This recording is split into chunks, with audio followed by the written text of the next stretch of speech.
Come all you young fellows, and list while I tell of the terrible misfortune that upon me befell. Centralization, they say, was the name, but me, I just calls it the government game. It's not many years now since they all moved away to places more prosperous way down in the bay.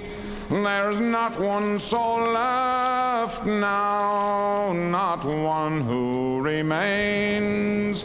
They've all become part of the government game. You look at centralization today and you say, what the hell are you talking about that for? I mean, it's something that happened. Let's get on with, well, it isn't.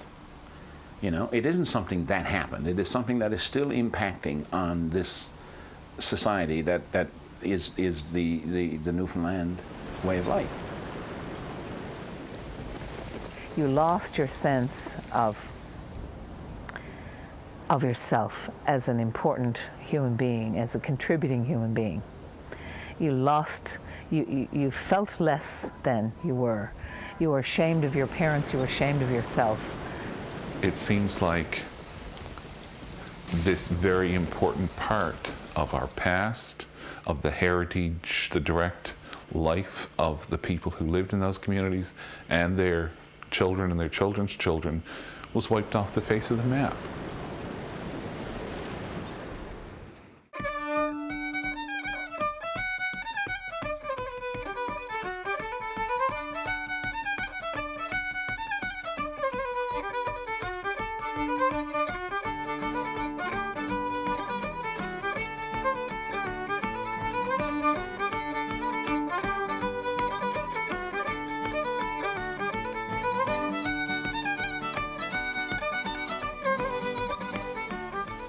The program developed originally in the same way that we saw resettlement all across North America. People moved from the rural, isolated areas to larger areas, whether they were towns or cities or what have you.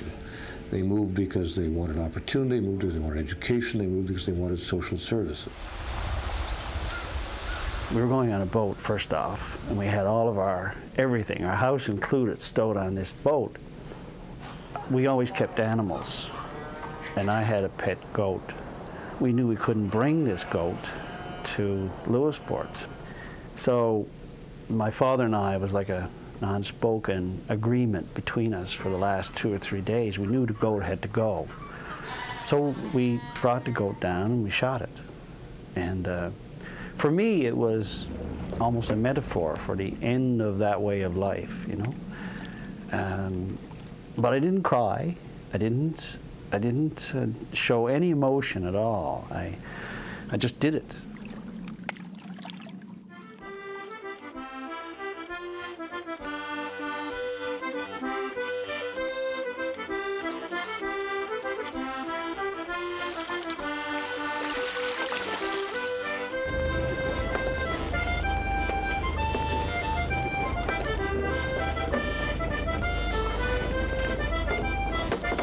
All we had was salted codfish.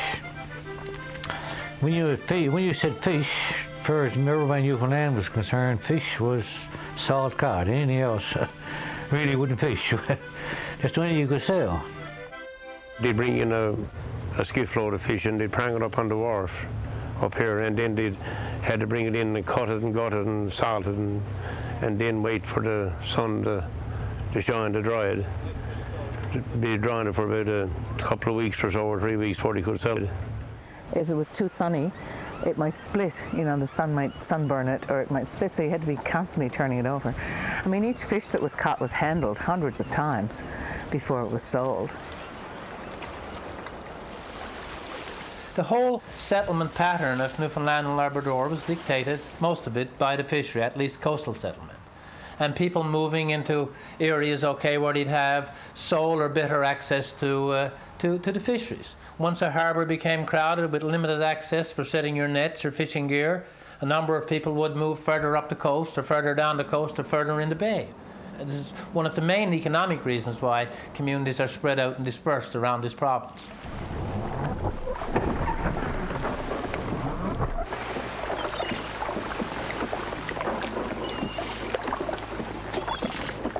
Anybody who tries to survive in a sort of on a rugged coastline and in the North Atlantic like Newfoundland, I don't think communities could never have survived there over the long term without developing some sort of a cooperative effort amongst people to make sure that the tasks that needed to be done were done. I mean, you'd see a house go up. If somebody was building a house, it would go up in a couple of weeks because everybody pitched in and helped. If anybody needed the boat pushed off into the water, everybody was there to do it.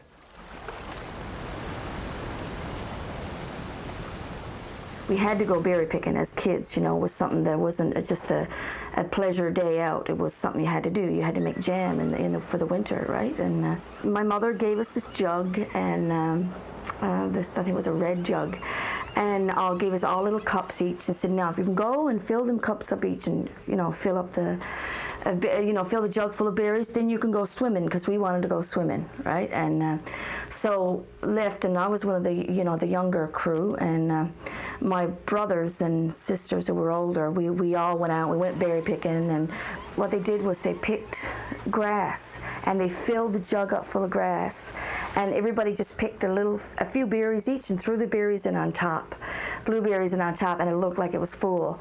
And they said, now we're going to run that, we're going to put it on the counter, and we're going to run, and we're going to go swimming. So we do that, we run back, and one of my brothers goes in, lays it on the counter, and we all run, right? We got our swimming gear on and everything. And my mother's like, oh my God, that was quick. My God, you're good berry pickers. And so then she go, and we could hear her, right? We're running.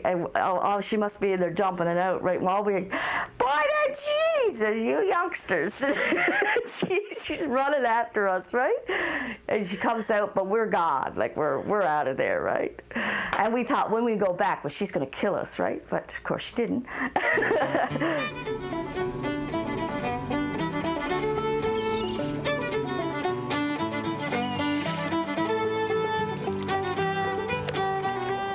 Each of these little communities developed their own cultures and unique little twists on children's games and changes in a slightly different way of curing fish, or maybe in the way in which you tilled your garden, or you used, a little larger bed than somebody else to grow your vegetables, and unique nuances on the language, slightly different words for the same thing, and ways of expressing yourself. People made their own times, their own life, their own entertainment, such as singing in their, making up their songs, and actually they used to put off little plays in stages here in the night time. A crowd of people would get together, young fellas, young girls, and they'd make their own plays and perform on a little stage. I'm not talking about a stage that you'd see in a theatre, but a fishing stage, on the store loft where the twine was. So these are the kinds of things that they did, and they were happy at it. Back in 1949, Newfoundland became Canada's 10th province, and Joseph R. Smallwood, a former union and cooperative leader, newspaper editor, and broadcaster who had led the move for Confederation, signed the documents as the new province's first premier. When Newfoundland became part of Canada in 1949, Smallwood was hell-bent on, and this is where the centralization things comes from, for one thing, he was hell-bent on turning sort of Newfoundland into the industrial hub of the North Atlantic. He wasn't interested in the fishery. The fishery was a joke as far as Smallwood was concerned. He maintained till the very end that he never said, burn your boats, but whether he did say it or not is a moot point, because that was the message he was conveying. this shining shovel, symbol of new life and economic development for the province, is ready to turn sod anew in another step forward in the growth of Newfoundland. Joey came from a small community and saw a lot of poverty. Consequently, I think in his mind, he associated fishing, and rightly so to some extent, with a pretty poverty-ridden lifestyle.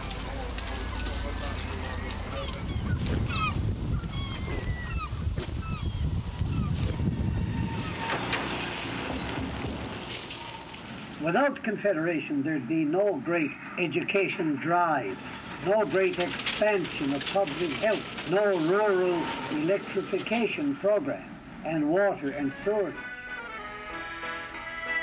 In the outports, he was king. I mean, he was God, right? You know, what he said was pretty much gospel.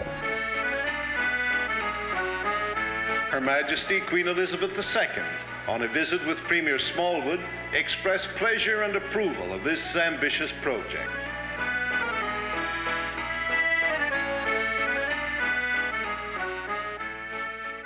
If you look at the voting patterns of Confederation, you'll find that it was rural Newfoundland that carried the day.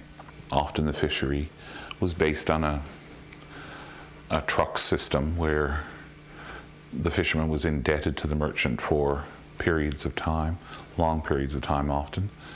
And here was an opportunity for people to become somewhat independent. To begin with, they started to go fishing in the spring of the year. Nobody had any money. The merchant fitted out from twine to rope to tar for his nets to groceries for the table, such as those. Twouldn't many luxuries meantime. Everything was on credit. He went fishing, and if he got a good year, he paid off his account. And if in a bad year, he never paid enough. He never got enough. And there was lots of bad years then. He wouldn't pay it off. It originated from England. All those the firms, although we had two companies here, the Labrador Export Company and Earl Sons Company. When they were originally set up by people from England, way back in the 1700s, I suppose. They knew that the government could give them money, could give them things, could provide things, and of course Smallwood was to them the government. You know, Confederation, Joey gave us family allowance, Joey gave us old age pensions, right? Every time Premier Smallwood sets into motion a new development, Newfoundland has moved a little farther into the realm of better living, of greater productivity, and of greater opportunity. As far as Smallwood was concerned, April 1st, 1949 was day one, and everything that preceded that was passé, was bad, it was benighted and stupid and blah, blah, blah, blah. And Newfoundlanders became ashamed of their past, became ashamed of what the Newfoundland novelist Margaret Dooley calls the fine old heritage. Yes, to the staccato rhythms of the new industrial age, Newfoundland workers find their place in the new scheme of things. Industrial development is the bridge which will see Newfoundland achieve the recognition it deserves within the nation and the Commonwealth.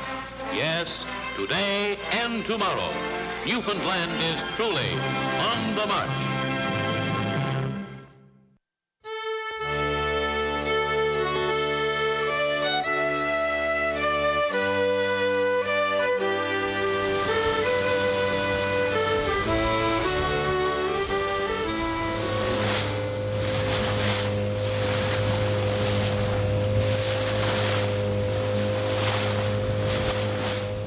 In the early 50s, you had the islands leaving Bonavista Vista Bay. These were the early ones. The images you see of houses being towed in the water. Those are from Bonavista Vista Bay. They moved primarily to the north side. They moved, in fact, to new communities with such ugly names as Centreville. Centreville's not an ugly community, but, you know, not a traditional name. But they left Gooseberry and Silver Fox and Square and Fair and Deer Islands, and they moved to roads and to hospitals, and to get away from having to go by water. It was isolated here. We couldn't get anywhere. on the boat now. They're lonely here, only just the women here. What drove resettlement from within the communities were the women. Because in Newfoundland, the women paid the price for the isolation. Now, one thing I remember about my mother, she's really been really rushy all the time. She had to. Her entire life, she had to see into the future. But I got to say that I never felt that as a female woman growing up that women's work or women were appreciated as much as men. Everything that we did as women was, you know, your duty, and men worked. You know, they worked, goddammit. In the morning, I remember lying awake, hearing the first boats going out, and the stars would be just fading from the sky. You know, it was just coming on morning, and the men would be going out to the traps then. Well, she would have been up and prepared something for them to take with them, and then they'd come back and have breakfast around 8 or 9 o'clock, and she'd have a big breakfast ready for them, and then they'd be splitting the fish and so on, and she'd have a big dinner cooked for them around 12 o'clock in the day, and then they'd have another sort of mug up around 4 o'clock, and then they'd have supper.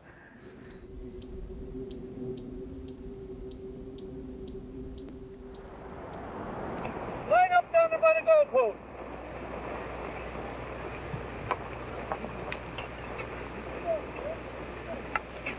Okay, come on. Get ready, go! Come on, go! Stop! Stop! Stop! Stop! I want to say stop! Stop! Don't go for 15 feet! Go! Stop! Go! Stop! The church, basically an unofficial position, but to some extent I think the church encouraged it because, again, the clergy in these days had to travel around, you know, from one little arbor to the other in small boats and sometimes less than ideal conditions. So the church didn't come out against it or in favor of it, but they indirectly, you know, just by conversations with the local people, would encourage that kind of thing. I mean, the role of the church to me is a key one, okay? I mean, this was a hard one for a lot of communities to deal and fight with, okay? And I think it was good strategy on the part of government to make the clergy the kind of the community resettlement officers, okay?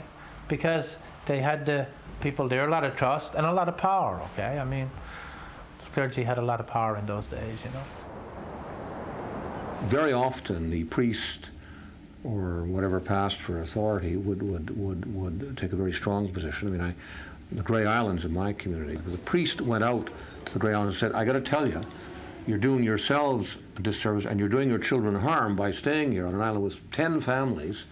There was no, I can't get a teacher to come. The schools are all religious, you know, church run. I can't get a teacher. You know, why are you here? I tell you as your priest, move, and I tell you because I'm trying to help you.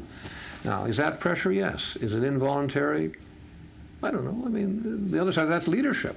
You just simply say, well, stay here, and we can't do anything for you, but, you know, be happy.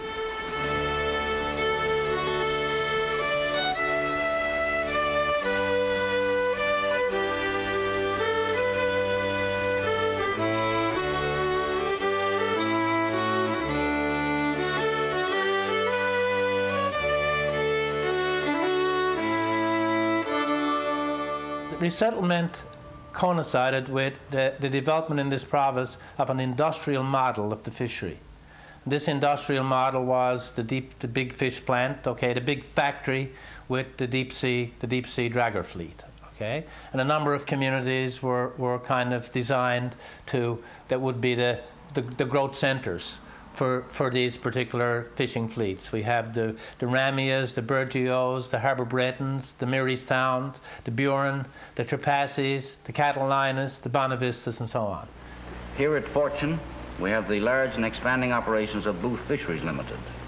At Grand Bank, the Bonavista Cold Storage Company Limited, the first company, incidentally, to introduce a modern stern trawler to our offshore fisheries.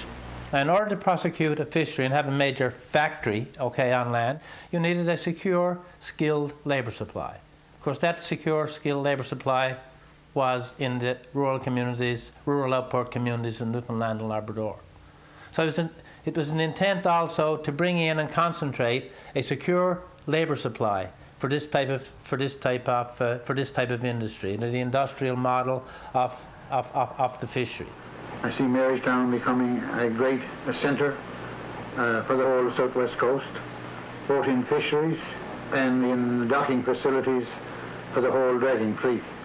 There was these growth centers, they called them. So the program was very definitive.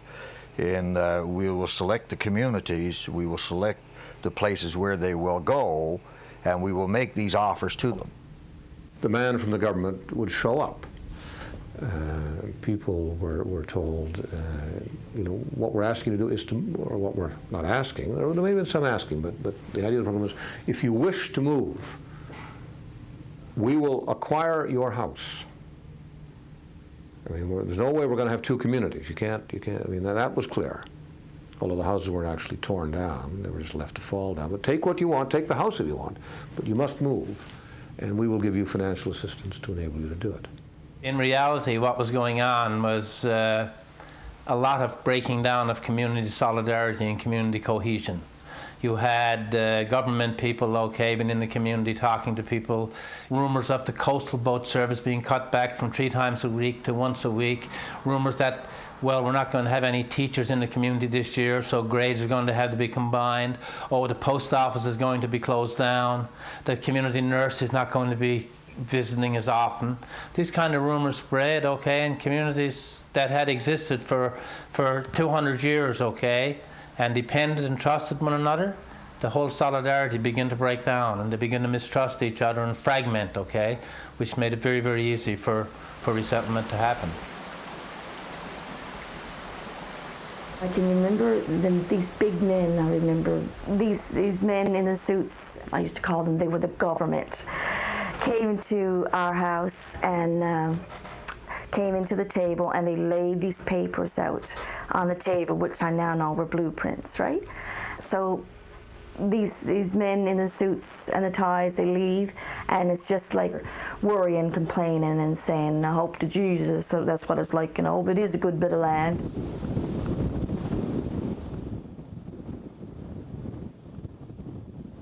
Last night as I lay dreaming of pleasant days gone by, me mind being bent on rambling, to Ireland I did fly. People left Hooping Harbour because of one incident.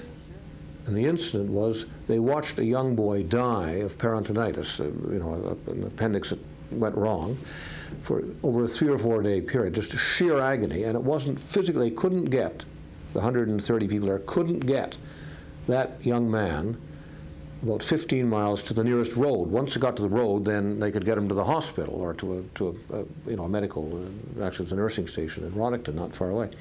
And the reason they couldn't get him was it was what was called breakup, the time of the year when the ice is in the spring, when the ice is breaking up, so you can't go on the ice. And yet you can't get a boat in, you can't launch a boat and get it out. And the weather was down, and they couldn't physically get an aircraft in. It was too far to drag the young man on a skidoo, a sled on behind a snow machine. It just couldn't be done. And that young man died in sheer agony, and the community finally said, well, this is too much. They moved to Bidar.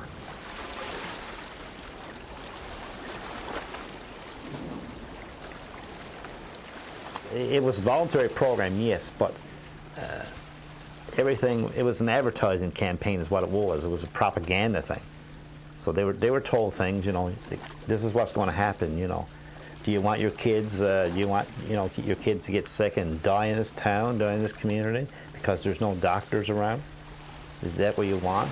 What do you want for your future, for your children, like if you got no education system? The idea of isolation was played on.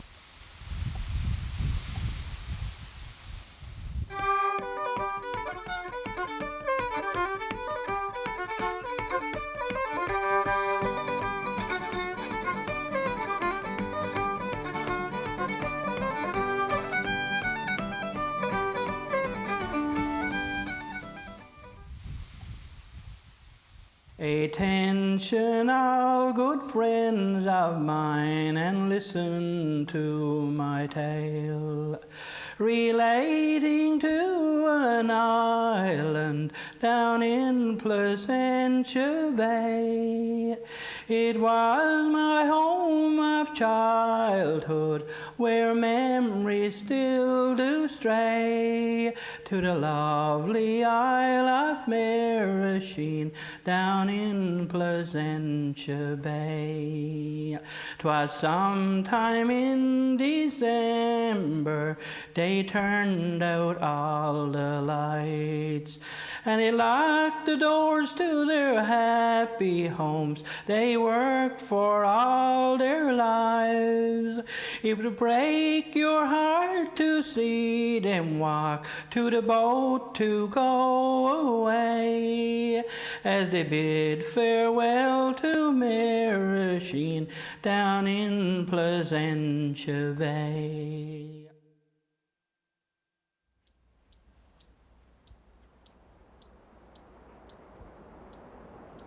I believe we only got $800 for the land. Now for the house, because it was only me and my grandmother, we got $2,500. Now what's that going to do on a house? And when we went to Placentia, the house that we went into first was a lot worse than the one we left, because the people in Placentia, when you went in, they were trying to sell everything. You know what I mean? They saw a way of getting money, and that's what they did. Whatever they could sell, they sold it. And sure, the people from the outports, we were, you know, we didn't care, so we got shelter. There were stories in Arnold's Cove of people, you know, building their fences out from their houses so that the houses that were floated over from around the bay couldn't be moved up into their section of Arnold's Cove, you know, that kind of thing. Keep the neighbourhood, keep the riffraff out of the neighbourhood, you know. It was a tenuous way of entering a community, not much money, and, you know, sort of building on one little success after the other until you became better established.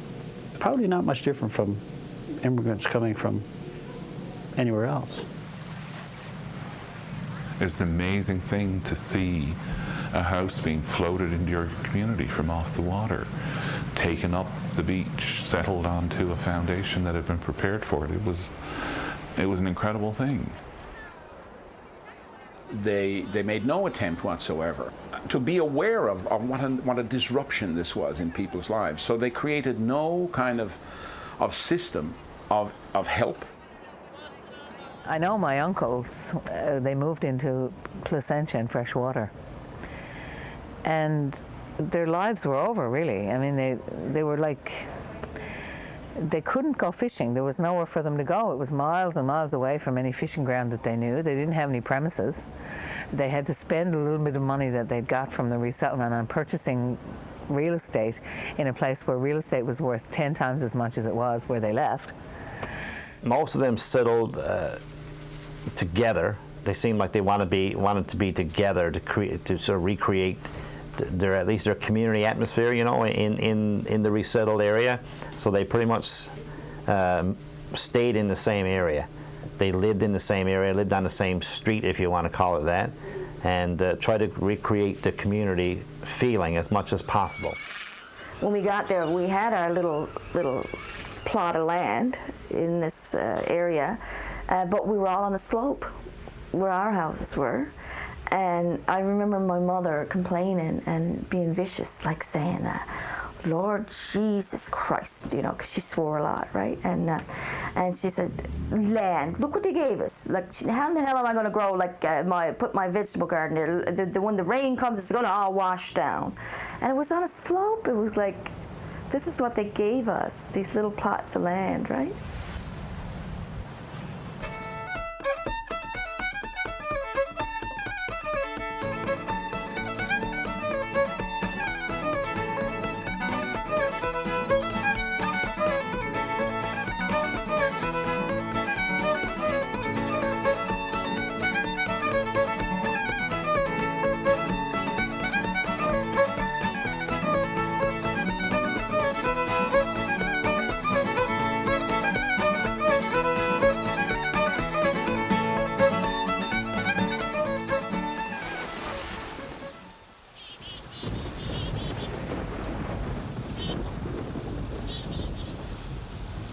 My family was the last family to leave Mercian Island in October of 1968. I myself had been away already working on the Burin Peninsula, which in a number of small communities that were slated for resettlement. These were on the so-called resettlement list, a list of communities that government would never admit existed, okay? But there was a clear list of communities that were certainly seen by government as candidates. And I became involved in a citizens group there opposing resettlement. At that time, the university had a very strong extension service, it was called, and it was very much a community activist type of department.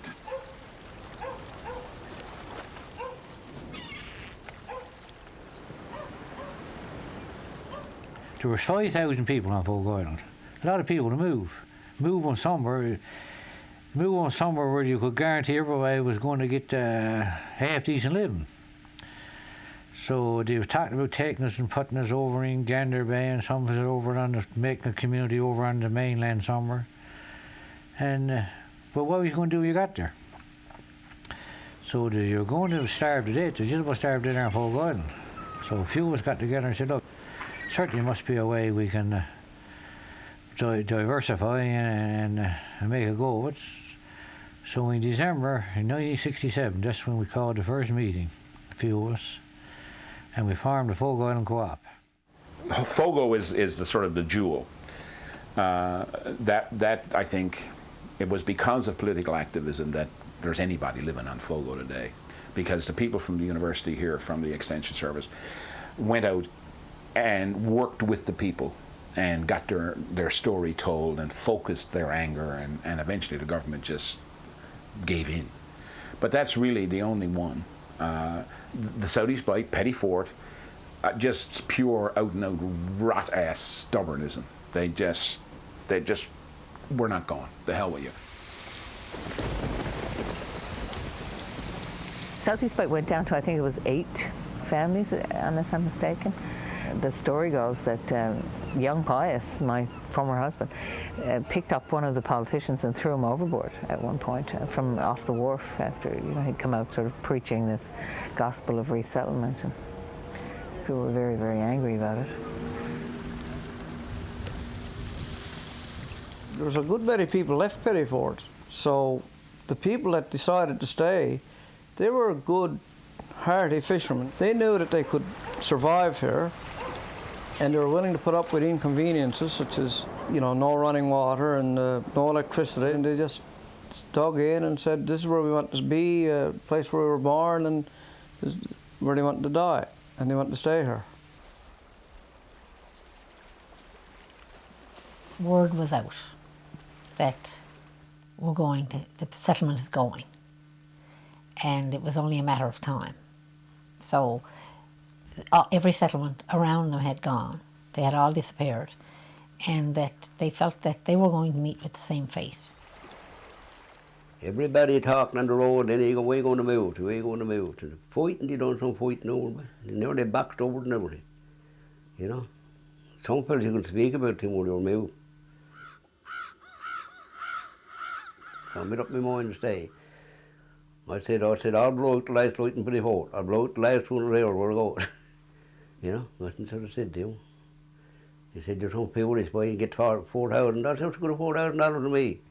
What's that going to buy me when I last Petty Fort? $4,000. In Petty Fort, there was never a priest stationed here. The priest was on the island of O'Dearn. Now that island resettled, and the priest was going. The priest was gone. But here in Petty Fort, we didn't see the priest all that much. Once a month, and depending upon the priest that was here. I remember when I was growing up, we had a priest here who was afraid on the water, who was afraid in boats. Now you can imagine how often we saw that priest, especially in wintertime. So the priest never, didn't play such a major role in the lives of the people. But then, and then a few years after that, then the fellow on the business store, he left. You know, when they tell you go down, you won't get no food. I said, but let's be right on the hill and I'll go away home today and get me one bit of cabbage and a bit of fish.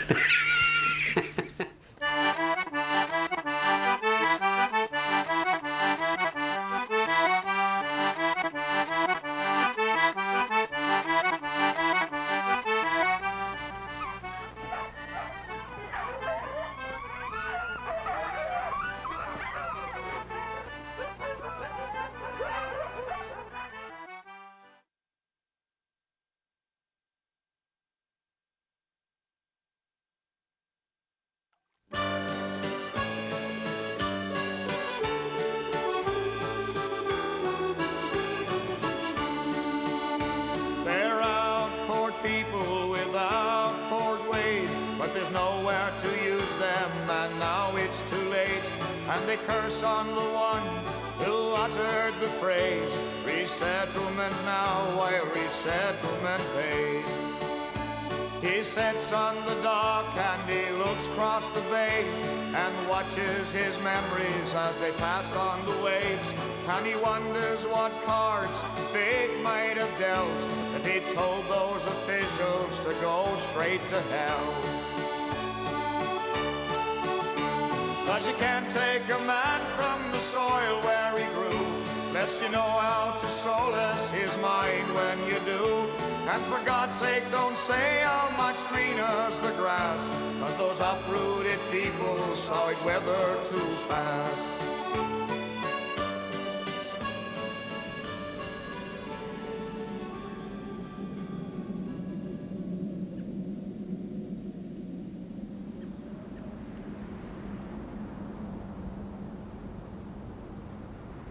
But what happened, I think, is by the time people became actively involved, there was too much gone. There was too much lost. I mean, in a place like Paradise, by the 1970s, Paradise was empty. There's one incredible story of, I think it's Bragg's Island or Deer Island or one of those out on the northeast coast, where after everyone had left, they went back a couple of days later and burnt the church in an almost sort of ritualistic bonfire, because it was an incredibly beautiful church and they didn't want it being destroyed either by vandals or by naturally going to disrepair. So in a sense I think it was a noble gesture on their part. It could not have been easy for them to go there. The church that some of them were probably involved in building with their own hands, had grown up in, it had been part of their life, births, marriages, deaths, and to make this ritualistic sacrifice of it must have been an incredible act of both catharsis and love mixed together in a strange sort of way. There was an awful lot of pilferage and vandalism that was going on in those times, and people were coming from, you know, the base in Argentia and various other places, and they were just breaking into people's houses and taking antique furniture and all kinds of things that were left there, which they considered were abandoned, but they really weren't abandoned, because people hadn't really accepted the idea that they were permanently moving. You know, they were sort of leaving, but I think it was always in people's minds that they might come back, and so they left Waterford crystal and all kinds of things in their houses. They left everything. That candelabra came out of the church in St. Leonard's, but like everything else, it was just left behind. The parishioners and the priest just walked away. Once the communities were abandoned, they became nothings, and the houses were allowed to fall down, the wharves were allowed to, you know, be destroyed by wind and weather. Well, maybe there wasn't the money to keep them up. And anger is a very natural way of dealing with that. When your past is wiped out, is destroyed in front of your eyes, it's very hard to remain neutral.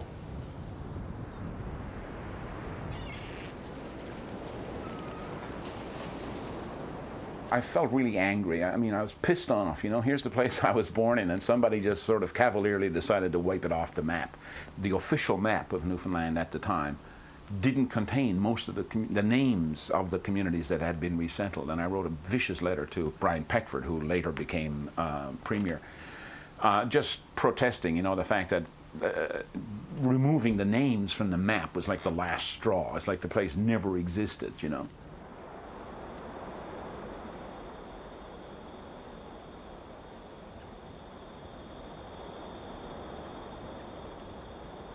I think they were trying to do what they thought was the right thing.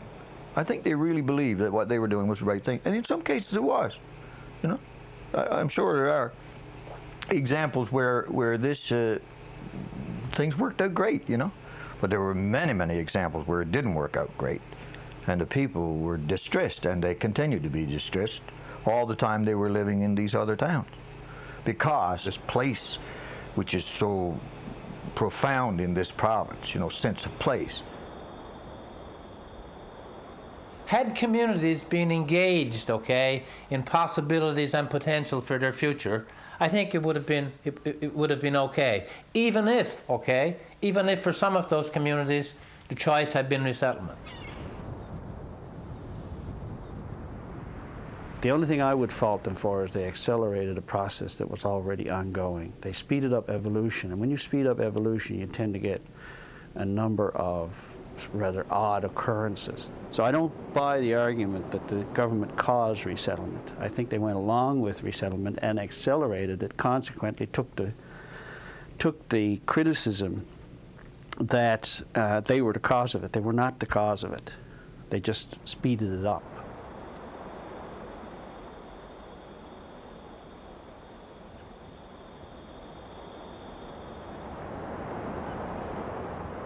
You know, a lot of young people say of my generation, and you know, perhaps a little older, you know, went away to the mainland and found ourselves, you know, working in factory jobs and stuff like this, and started to think, well, you know, is this what we went through all that for? Is this what we got an education for? You know, is this what we rejected our own culture, our own lifestyle, and our own place? You know. Working in a factory and wandering the streets of Toronto was really quite a change from, you know, rowing around the harbour in a community in Notre Dame Bay, for example. And people started to think about the kinds of things that, what made them who they were. I mean, it was a quest for a personal identity as much as you know, an identity for the whole society.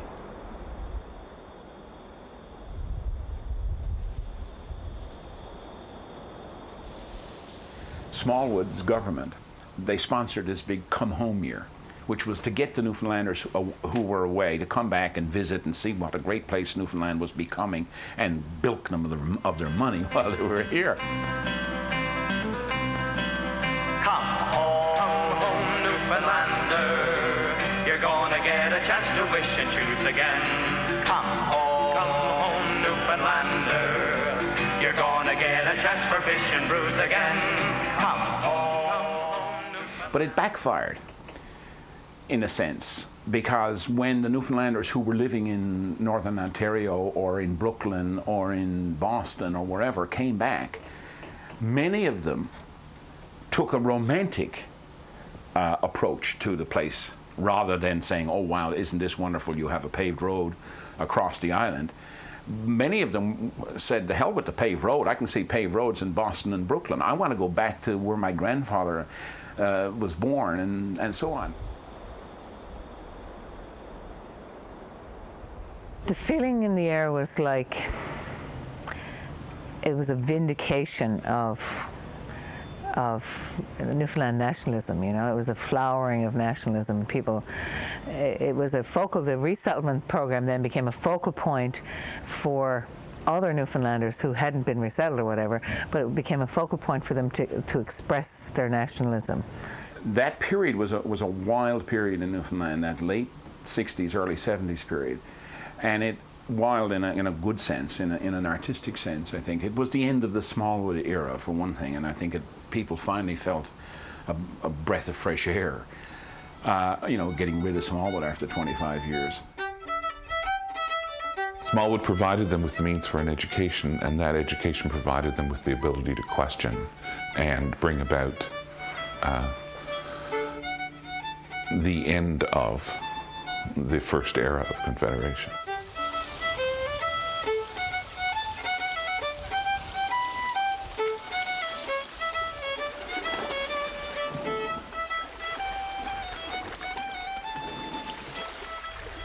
What were considered growth communities in the 50s and 60s, when the government plan was moving them from the small places to these growth centers, the growth centers themselves now are going as fast as time.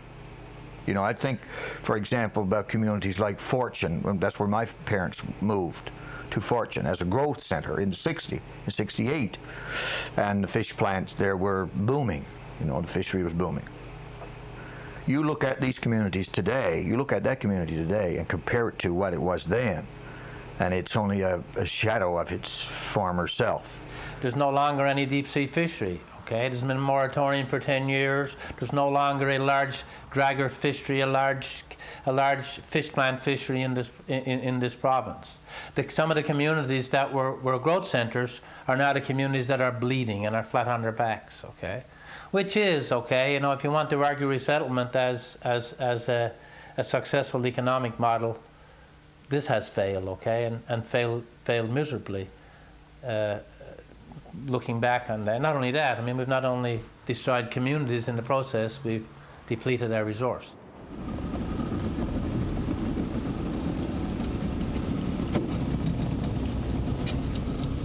For this last 26 or 27 years, there was no one built no cabins, there was no one interested in nothing. And this fellow come down from Marystown and built a cabin. And then his son built another one. And then his friend built another one. And then they started going to have a reunion.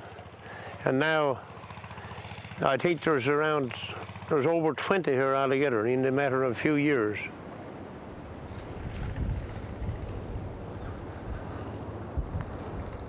I used to play a lot of square dances years ago, first when I started playing here.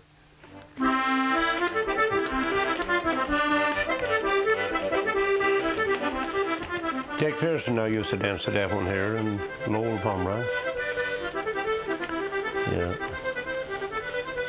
They were pretty good dancers. They were all good dancers, but they used to like to step it out, you know.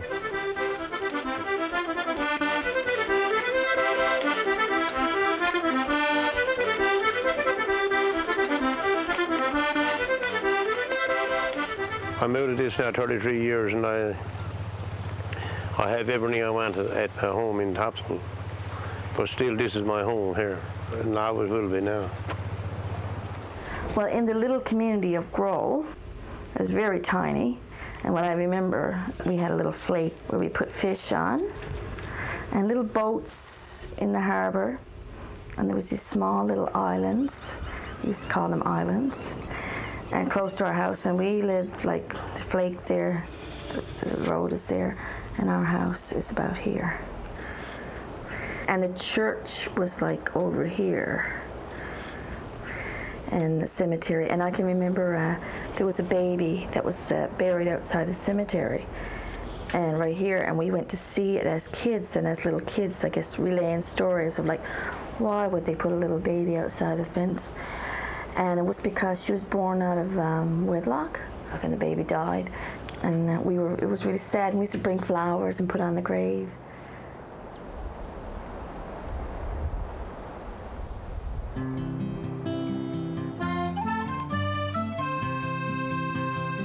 You could hardly think how to do it first, because you had to build a hoidle, and build a hoidle as it looked, it was complicated. Because you could build over sheets of plywood flat and make every hole in the plywood, but then you had to have land going up.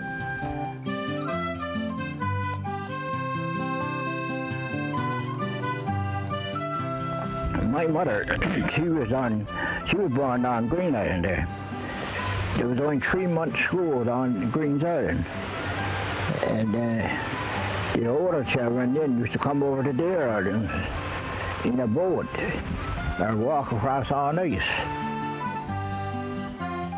That was my uncle lived there, and my grandfather, and they did all the scroll there, come right on down.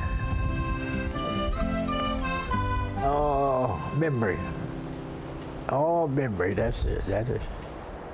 Your memory can pick up anything when you want to.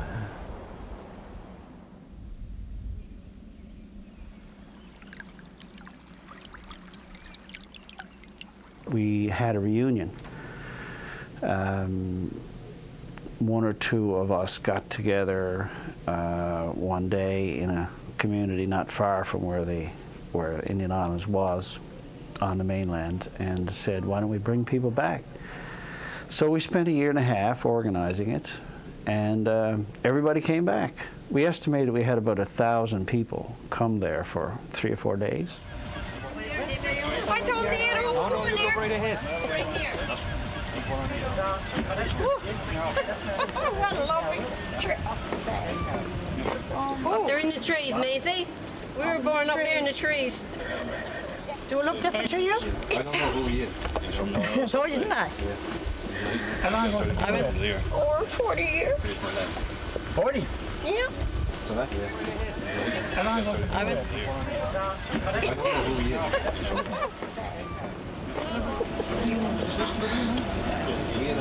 Looks unreal. It'll take some time for it to sink in and look all around, see everything. Well, I don't even know where the house is. Well, up there, that's where we were born. Yeah. Yeah, it's kind of boggy, squishy.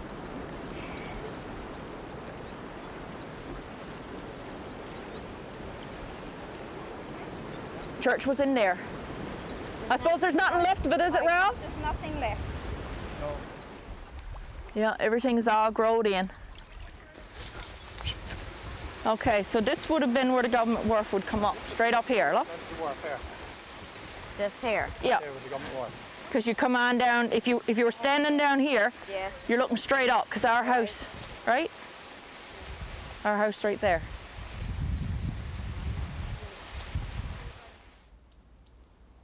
Here we are. And I can see grandfather's headstone, look, sticking up. Trees growing up here. And there's something? Everyone's, oh my goodness. Yeah, that's it. That's the one. That's it. You're rubbing your welcome. Now that toppled since last August. Yeah. We was up here in July and it was okay then. All right. Okay, that's good. Take another one? Sure.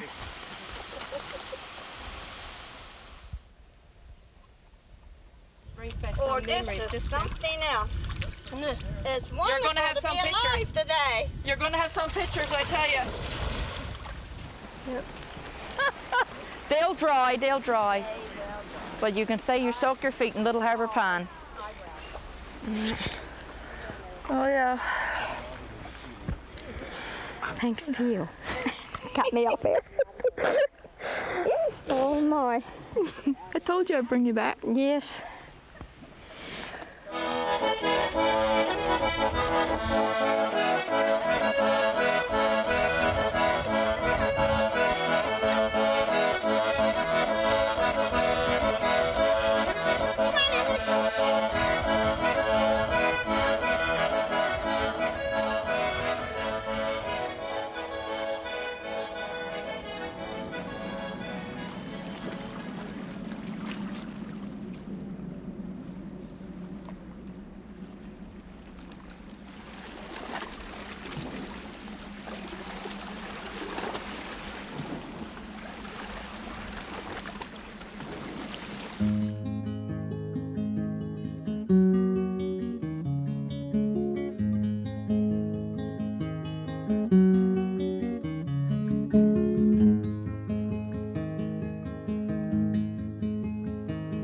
Oh, tonight the west moon hangs over the harbour, shines down across the headland and out across the bay, shines down through the trees and rests on the graveyard. The ghostly reminder of a long ago day. My mind takes me back to a time in that harbour when stout boats at anchor dozed on the sway, when the laughter of children sent glad cries to heaven, and women looked seaward from meadows of hay.